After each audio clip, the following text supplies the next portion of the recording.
জাতীয় সড়ক নিয়ে রাজনীতি। গত 2 বছর থেকে করিমগঞ্জ শিলচর জাতীয় সড়ক বেহাল অবস্থা। কংগ্রেস সরকার সময় বিজেপি জাতীয় সড়ক নিয়ে আন্দোলন করে। সরকার পরিবর্তন হয়ে রাজ্যে বিজেপি সরকার এসেছে। এখন কংগ্রেসীরা জাতীয় সড়কের বেহাল অবস্থা নিয়ে সমালোচনা করে। আর রাজনীতি ছত্রছায়ায়, মন্ত্রী ছত্রছায়ায় থাকা ঠিকাদার কাজ না করে লুটিপুটে খাচ্ছে, এতে কোনো সন্দেহ নেই। ঠিকাদার রাস্তায় পাথর না ফেলে, কাজ না করে সাহস দেখিয়ে বলতে পারে রাস্তার কাজ শেষ। ঠিকাদার এই সাহস কোথা থেকে পায় তা জনগণই এমনিতেই বুঝতে পারেন। বেশ কিছুদিন থেকে করিমগঞ্জ শিলচর জাতীয় সড়কের মেরামতের কাজ চলছে। রাস্তার কাজ কতটুকু হচ্ছে তারই খোঁজ নিতে করিমগঞ্জ বিজেপি কর্মীরা উপস্থিত হয় শ্রীকুড়ি এলাকায়। রাস্তার খোঁজ নিতে এসেছে এই খবর পেয়ে দুপুরবেলা তড়িঘড়ি করে কয়েকজন মহিলা কর্মীকে পাঠিয়ে দেওয়া হয় রাস্তার কাজ করার জন্য। কিন্তু 17 কিলোমিটার রাস্তার মাঝে কোনো কাজ চলছে বলে চোখে পড়েনি। অথচ 2 কোটি 10 লক্ষ টাকার মেরামতির কাজ প্রায় শেষ, এমনই ভাষ্য ঠিকাদারের।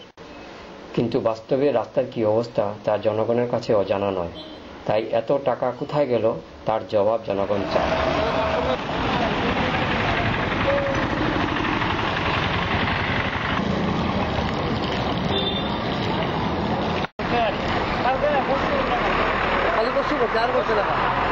আর জল কিনা নিজের থেকে দেবো।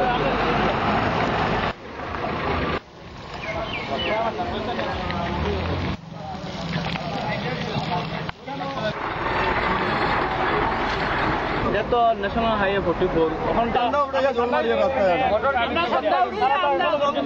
কাজ করাইছে রোডে কাজ করাইছে তারা আমরা সামনে আনই, আমরা সামনে যদি তার হিম্মত থাকে তা আমরা সামনে বইয়া হোক রিপোর্টের সামনে যে কাজ করাইছে। দোকানদার গুলো কান্দা উঠে তারা কাজ করে, দোকানদার গুলো কান্দা উঠে তারা জলের জল মারা গেলে যা হোক মানে গৌতম কনস্ট্রাকশনের মালিক বিনোদ সিংভি। হ্যাঁ হ্যাঁ, আপনি ডিপার্টমেন্টের ইয়ে না, আপনারা ফ্যাশন করে ইমোশন দিতে চাই না, আমরা বুঝাইতরা বুঝা।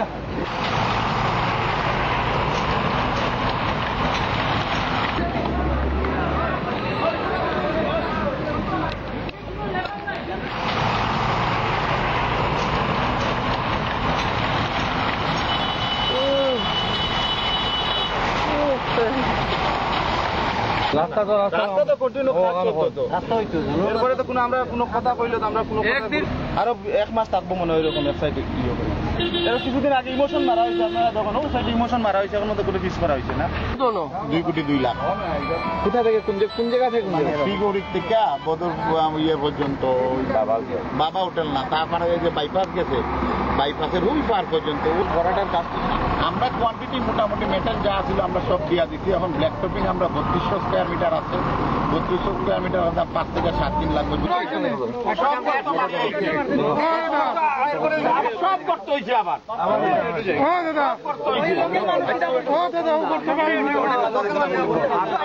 মেটাল দিয়ে মারিয়ে গেছি না, পূজা রাখতে গিয়ে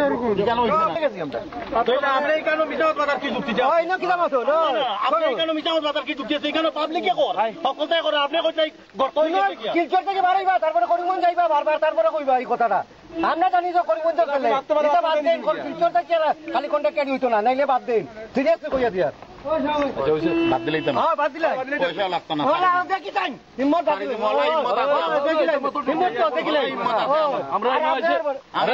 পেমেন্ট পাইছি না এখন পর্যন্ত। টেন্ডার দিচ্ছেন না, কাম কেমনে পাইলে আপনার? বিনা টেন্ডারে তো কাম হয় না, টেন্ডার দিচ্ছি। টেন্ডার দিয়া কাম করলে আপনি কইলে পাথর দিয়ে পড়ছো এখানে তো গাছা আমরা কই দেখছি না তো, আপনার কইলে একটু আগে একটা কথা কই কারে কত দিচ্ছেন কারে কত দিয়ে আপনি লইছেন কইন ওটা কইন। আপনি তো কইলে আপনি ইচ্ছা মতন কাজ লইছেন না, আপনার পছন্দ মতন কাজ লইছি না।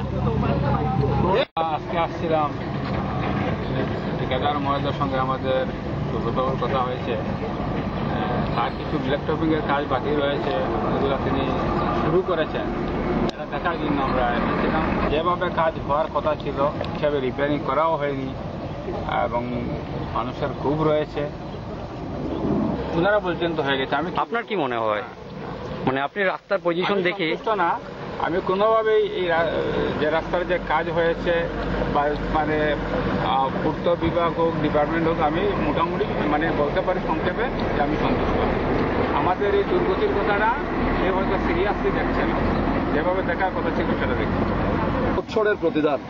গত 5 বছরে এই রাস্তার দিকে কোনো সরকার বা সরকারের প্রতিনিধিরা ফিরে চেয়েছেন বলে মনে হয় না। সেই সময় আমরা অনেক আন্দোলন করেছি, অনেক আমরা আন্দোলনাত্মক কার্যসূচি হাতে নিয়েছিলাম, কিন্তু তারপরে কেউ সেটা কর্ণপাত করেননি।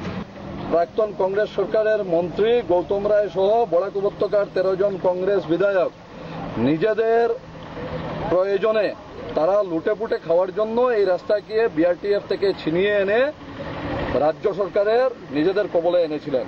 আমাদের ভবিষ্যতে চেষ্টা থাকবে এই রাস্তাকে আবার যাতে বিআরটিএফ এর হাতে ফিরিয়ে নেওয়া হয়।